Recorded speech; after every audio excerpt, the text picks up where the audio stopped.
Bom, como funciona então o nosso procedimento nesse sentido, tá? Como vai acontecer as ações? Nós vamos discutir nesse vídeo aqui inicialmente, rapidamente, o divórcio consensual e depois o divórcio litigioso, tá bom?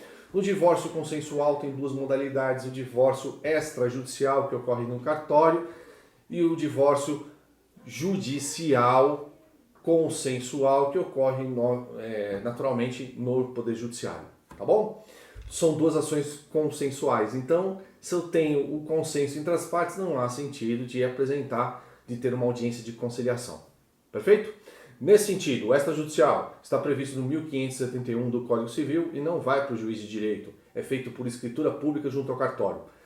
As duas partes, dentro de um relacionamento conjugal, precisam simplesmente contratar um advogado, marcar no cartório e irem ao cartório na data prazada para apresentar exatamente esse acordo de dissolução da sociedade conjugal. Quer seja casamento formal, quer seja união estável. Não há diferença legal alguma sobre essas duas circunstâncias. Nesse sentido, a escritura pública vai ser lavrada e ela será o documento que comprova a dissolução da estrutura de relacionamento entre as partes. Detalhe, vamos lá, há um consenso importante, dois requisitos que têm que ser observados. Primeiro requisito, não há filhos na relação, ou seja, na inexistência de filhos não há um direito de um vulnerável nessa relação.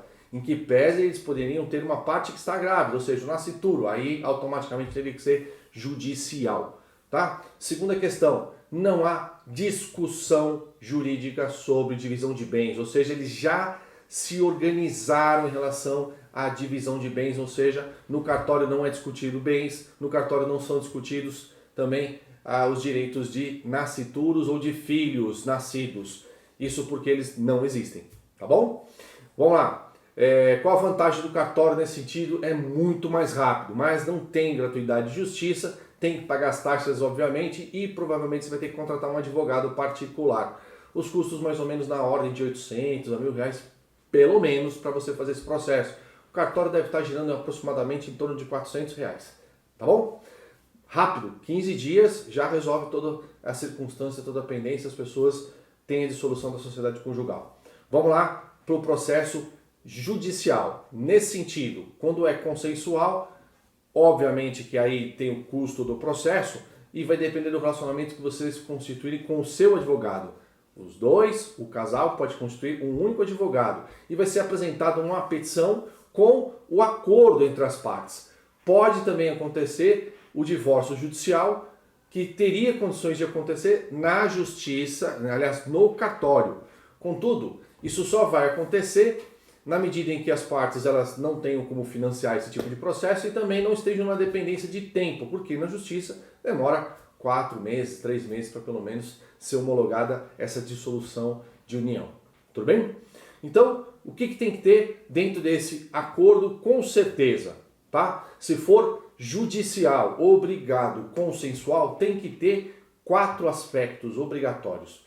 Primeiro, existindo filhos, tem que ter a disposição sobre guarda de filhos, tem que ter ser descrita toda a relação de acompanhamento dos cônjuges em relação à educação desses filhos, à mantença desses filhos.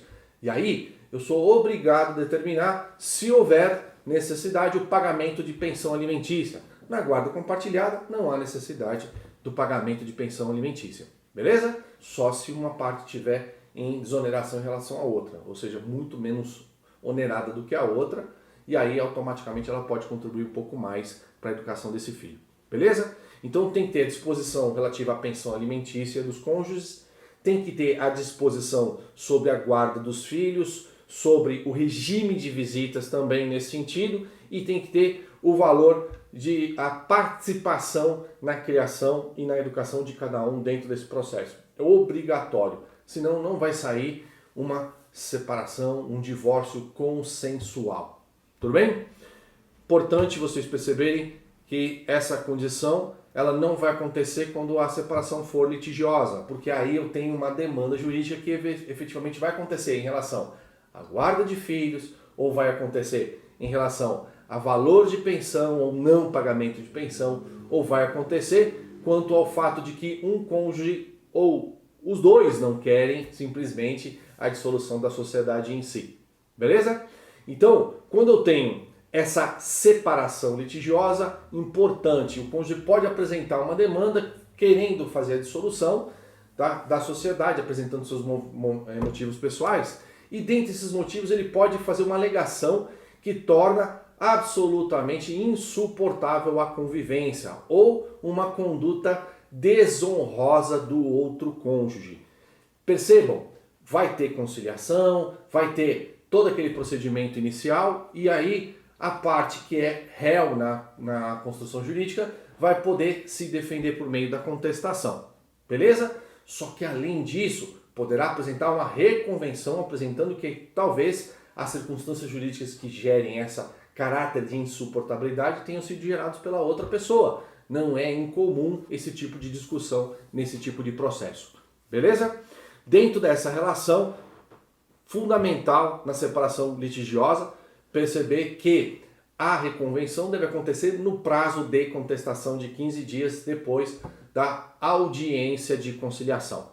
Beleza? Bom, onde é que vai tramitar esse processo? Esse processo vai acontecer, se existirem filhos, no domicílio dos filhos. Isso está muito claro. Agora, se não houverem filhos do relacionamento, no domicílio do réu, que é a regra geral no andamento dos processos, como a gente já sabe. Tá bom? Pode dar uma olhada lá, artigo 53, inciso 1º do CPC, para discutir essa questão que está aqui.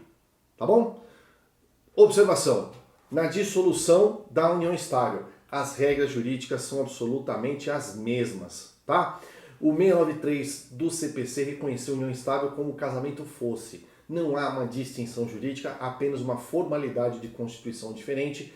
E nesse sentido, tudo aquilo que nós falamos sobre divórcio, tudo aquilo que nós falamos sobre essa questão do divórcio ser consensual ou judicial, ou até mesmo ser consensual ou litigioso, valem para a dissolução da sociedade conjugal. Tá bom? Da união estável. Beleza, pessoal? Valeu! Próximo vídeo nós vamos falar de alimentos e nós vamos falar de guarda de filhos. Tchau, gente! Não esquece de se inscrever no canal aí.